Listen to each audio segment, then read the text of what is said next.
PLA के वो paid लोग निकले जो पाकिस्तान के अंदर अदम इस्तेहकाम चाहते हैं। ये पहलगाम जैसे 600 हमला, पहलगाम जैसा हमला मेरे एक रेलवे स्टेशन पर पकड़े गए अफराद में से ये सबूत सामने आते हैं कि इनको पैसे कौन दे रहा है। वो कौन से अकाउंट्स हैं जो यूरोप में बैठे हुए कुछ सियासी जमातों के वो लोग जो पाकिस्तान के वजूद के इनकारी हैं, जिनकी सियासत का खात्मा इस बात पर है कि पाकिस्तान के अंदर उनकी और पाकिस्तान की आपस में वो पाकिस्तान के वजूद के मुनकर हैं। हिंदुस्तान के इस इल्जाम के बाद कि ये दहशतगर्दी पाकिस्तान ने करवाई, ये बात पाकिस्तान की तरफ से कहना कि अगर इसके कोई सबूत हैं तो दें, ये एक स्टैंड अलोन वाकया नहीं था।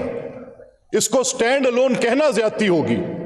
अगर हम ये कहें कि ये अपने तौर पर एक वाकया पेश आया तो ये बिल्कुल गलत होगा। दहशतगर्दी एक तसलसल का नाम है। दहशतगर्दी बार बार हो रही है।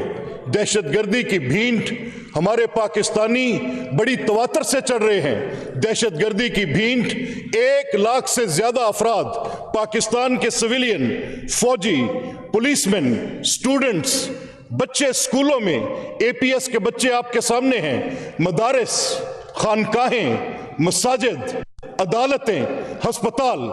वो तफसील जब मेरे पास आई तो 1 लाख के लगभग करीब अफराद हैं, जिनमें 37,000 से ज्यादा सिविलियन हैं, जिनमें अफवाज के लोग हैं, सरकारी लोग हैं, जिनमें सिपाही हैं, पुलिसमैन हैं। अब मैं ये पूछता हूं कि ये अगर 2 दिहाइयों में आप इन कार्रवाइयों का अहाता करें कि 1 साल के अंदर कितनी कार्रवाइयां दहशतगर्दी की जैसा पहलगाम में हुआ है, इस तरह की कितनी कार्रवाइयां पाकिस्तान में हुई हैं, तो जनाब स्पीकर मैं आपके सामने एक तफसील रखता हूं। 2010 तक की तफसील, 2010 से लेकर 2020 तक की तफसील, और इस साल के अंदर और पिछले साल के अंदर मैं आपको इन दहशतगर्दी के वाकयात जिनकी पाकिस्तान भींट चढ़ा, मैं वो आपके सामने रखता हूं। पिछले साल से इस साल 400 ज्यादा हमले हुए हैं। अभी हम मई में बैठे हैं। हम करने वाले कौन हैं? मेरे वेस्टर्न बॉर्डर से नीचे उतरते हैं, उनमें से लोगों को पकड़ा जाता है। जिनको पकड़ा जाता है उनकी इन्वेस्टिगेशंस की जाती हैं। जब इन्वेस्टिगेशंस की जाती हैं तो सामने सबूत आते हैं कि ये हॉस्टाइल एजेंसीज के लोग, अब मैं नाम ले से नहीं कतराता, अब मैं ये बात कहते हुए किसी डिप्लोमेटिक नॉर्म की परवाह नहीं करूंगा। आज मुझे ये बात खुलकर कहनी है। ये सबूत मिलता है कि रिसर्च एंड एनालिसिस विंग रा बदनामे जमाना रा यहां के गुमराह लोगों को, वहां के उन लोगों को जो पाकिस्तान के अंदर अपने किसी एजेंडे पर हैं, उनको वहां से खरीदती है। चाहे वो वेस्टर्न बॉर्डर से ख्वारिज निकले, चाहे वो BLA के वो पेड लोग निकले जो पाकिस्तान के अंदर अदम इस्तेहकाम चाहते हैं। ये पहलगाम जैसे 600 हमला, पहलगाम जैसा हमला मेरे एक रेलवे स्टेशन पर पकड़े गए अफराद में से ये सबूत सामने आते हैं कि इनको पैसे कौन दे रहा है। वो कौन से अकाउंट्स हैं जो यूरोप में बैठे हुए कुछ सियासी जमातों के वो लोग जो पाकिस्तान के वजूद के इनकारी हैं, जिनकी सियासत का खात्मा इस बात पर है कि पाकिस्तान के अंदर उनकी और पाकिस्तान की आपस में वो पाकिस्तान के वजूद के मुनकर हैं। वो लोग वहां बैठकर इस तरह की फंडिंग्स करते हैं, इस तरह की पैसे भेजकर लोगों को गुमराह करते हैं, उनसे पैसे देकर बम ब्लास्ट कराते हैं। एक नहीं, पहलगाम जैसे वाकयात की एक पूरी तफसील है जिसमें यह सबूत मौजूद हैं जो अक़वाम आलम के सामने डिप्लोमेटिक फोरम्स में डोजियर्स के जरिए, कलभूषणों की गिरफ्तारी के जरिए, जेहलम में गिरफ्तार किए गए अफराद के जरिए पाकिस्तान की रियासत में आज I will not gate myopic here. मैं किसी तहरीक इंसाफ मुस्लिम लीग की बात नहीं करूंगा, यह मुद्दा उससे बड़ा है। मैं किसी हुकूमत और अपोजिशन की बात नहीं करूंगा।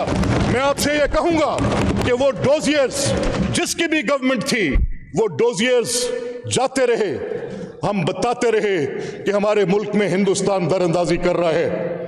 और आज जब वो पहलगाम का नाम लेकर मेरे पे हमला करता है तो रियासत पाकिस्तान की हुकूमत, रियासत पाकिस्तान की अवाम ये मुतालबा करने में हक बजानिब थे कि अगर आपके पास कोई एक आयोटा ऑफ एविडेंस है, एक सबूत है, तो आप सामने लेकर आए और बताएं कि वो कौन सा सबूत है जिसकी बुनियाद पर आप ये इल्जाम तराशी कर रहे हैं, जिसकी बुनियाद पर आप जंग की धमकी दे रहे हैं, जिसकी बुनियाद पर आप ये भी एहसास नहीं कर रहे कि ये दो न्यूक्लियर स्टेट्स हैं।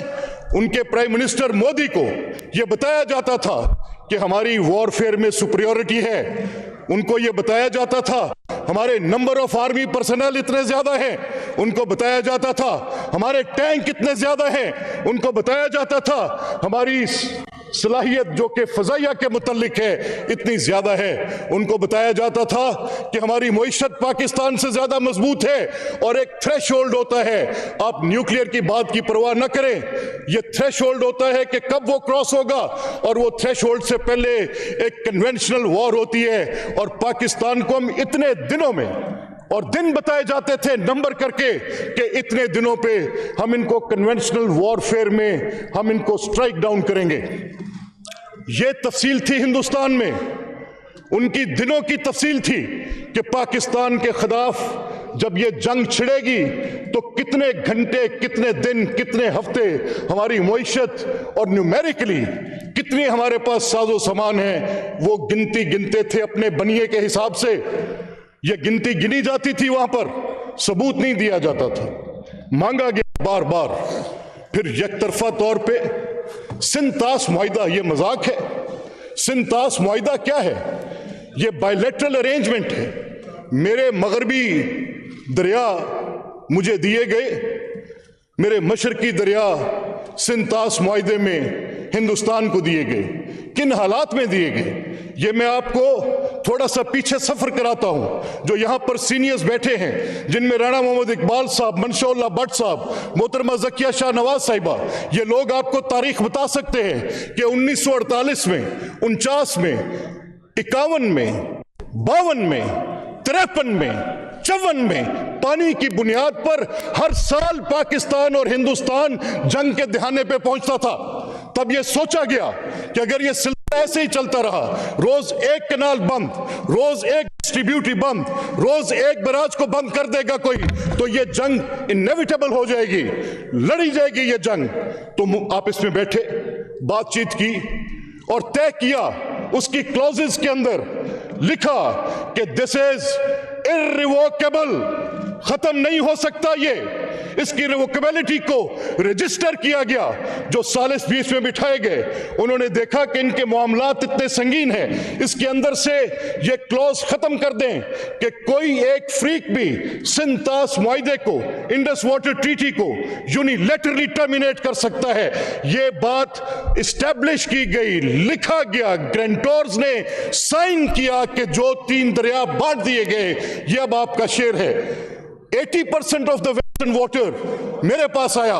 वो दरिया 80% पानी रखते थे, 20% मुझसे लिया गया, क्योंकि हिंदुस्तान में उनकी पानी की जिंदगी पूरी करने के लिए चाइना के साथ शेड ब्रह्मपुत्रा का 38% उनके पास था।